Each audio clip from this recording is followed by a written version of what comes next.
We think that that's the primary job of agriculture, is to give people a healthy diet.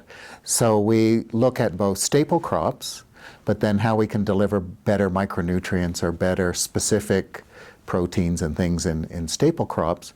But our biggest emphasis is on highly nutritious foods, whether they're legumes, whether they're fruits and vegetables, whether they're milk, meat, or fish. Their prices have gone up a lot and their supply chains are much weaker. And so that's an area of active intervention in terms of diet diversity. A lot of the most nutritious foods are also the most dangerous foods when it comes to food safety.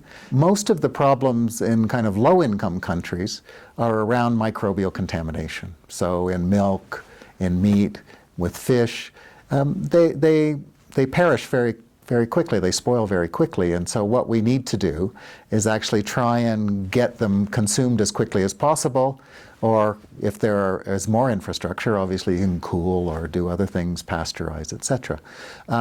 We're particularly interested in how to bring in poor farmers, poor market agents, and poor consumers, and often they're not well served by the formal channels. So looking at building incentives, capacity, support for these actors to do a better job.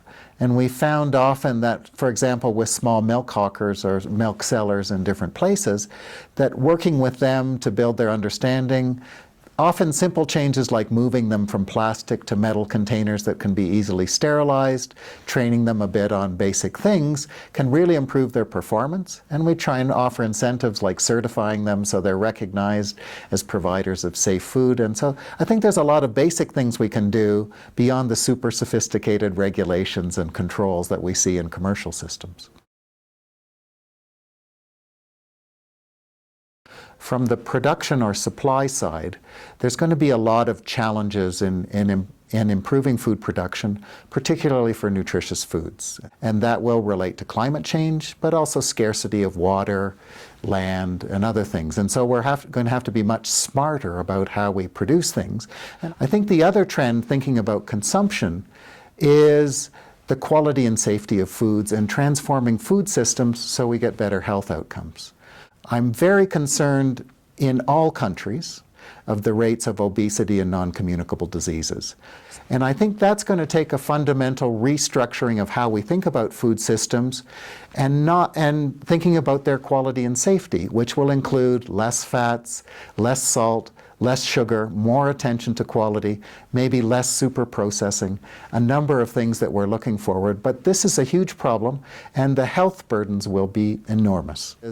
There's a great diversity of ways of doing things in the world. I think we can learn a lot from different sources and harness a lot of new innovation to tackle these problems. So in general, I'm optimistic.